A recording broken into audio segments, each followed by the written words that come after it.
شوف يا صديقي، خليني اكون صريح معاك.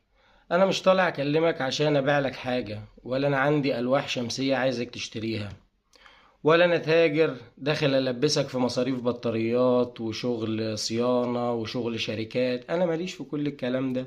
انا طالع اشاركك خلاصة بحثي وملاحظتي الشخصية بعد ما حاولت افهم هو ايه اللي بيحصل في سوق الطاقة الشمسية في مصر، وليه الشركات اصلا بتبيع لك بطاريات وانت غالبا مش محتاجها.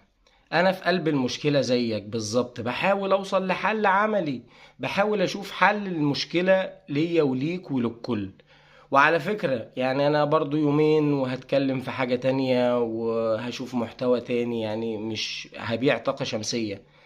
فاحنا ليه بنقول لازم الربط بالشبكة القومية للكهرباء؟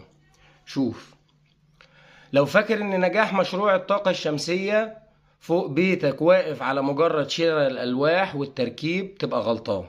اللي بيحصل في السوق حاليا ان في محاولة لتعقيد الصورة عشان يبيعولك بطاريات اوف جريد غالية صيانتها كتير وعمرها قصير.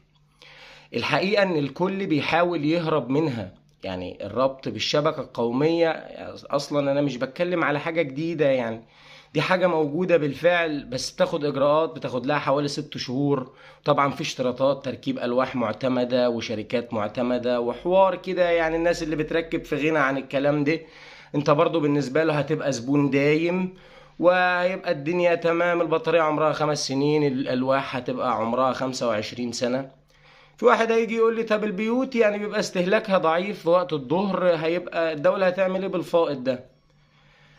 هنا بقى الذكاء، الدولة بتاخد الفائض من بيتك ومن ملايين البيوت في عز الظهر وبتضخه فورا للشركات والمصانع والمستشفيات والمصالح الحكومية اللي سحبها بيكون مرعب للكهرباء في الوقت ده.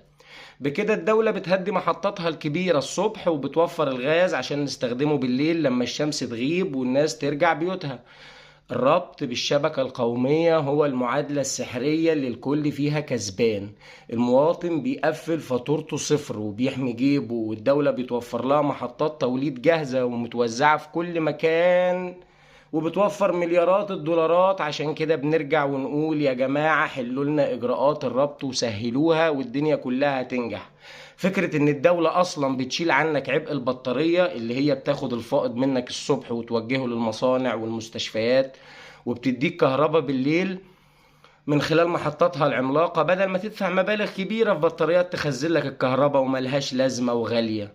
خليني مثلا اضرب لك مثال عشان تشوف الفرق بين البطاريات، عشان الناس اللي طالعة بتتكلم وبتقول البطاريات في مثلا عمارة مش عارف 6 ادوار هتعدي ال1,000,000 جنيه الشبكة، والبيوت مش عارف ايه، وخدعوك فقالوا ان الدنيا سهلة.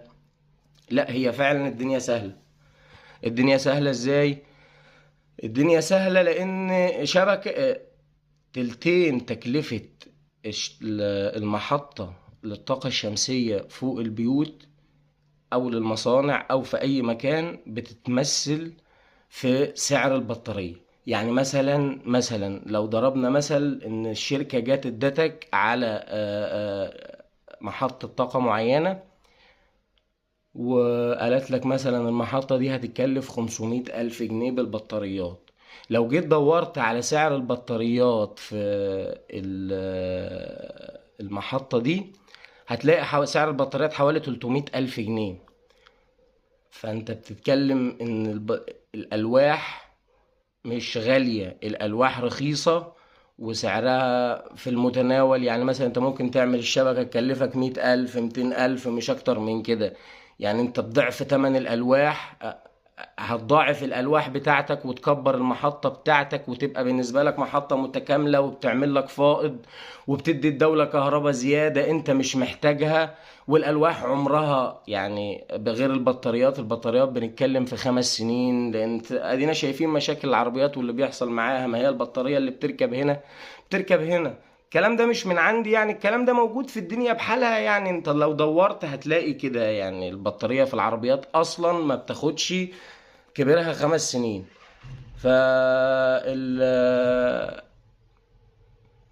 فالمشكلة كلها أصلا في المحطات، ان انت لما تيجي تركب ده بيكلمك على ان انا اصلا انا عندي كذا، طب انا عندي كذا، طب انا ركبت مثلا محطة، تمام، وخلاص كده الدنيا اشتغلت وتمام، هبتدي بقى في مشاكل في البطارية، في مشاكل في مش عارف ايه، هبتدي ادور كده في مصاريف صيانة. انما من غير بطاريات الموضوع سهل، الموضوع سهل جدا. يعني الالواح دي تحفة، التكنولوجيا بتاعتها بسيطة جدا وخفيفة، وكل اللي بتحتاجه خرطوم مية ومساحة والدنيا بتبقى فل، ولا محتاجة صيانة معقدة ولا تغيير قطع غيار كل شوية. هتقولي ما هما بيقولوا لي ان التراخيص صعبة، ما هو ده اللي هما بيبيعوه، هو ده اللي بيخلي الشركات توجهك للبطاريات، لان الربط يعني انت هتكتفي بالالواح بس، وده مش بيزنس مربح ليهم اصلا، لكن المصلحة الحقيقية ليك وللدولة ان الخلاصة يعني الالواح موجودة والشمس فوق راسنا ببلاش. والمشكلة مش في التكنولوجيا، المشكلة يعني التكنولوجيا موجودة، هي المشكلة كلها في الروتين اللي محتاج يتغير. يا ريت اجراءات الربط تكون بسلاسة عشان المواطن يقفل فاتورته صفر، او يبقى ليه فلوس عند الدولة والدولة توفر وقودها والبلد دي تتحرك بجد في الاتجاه الصح.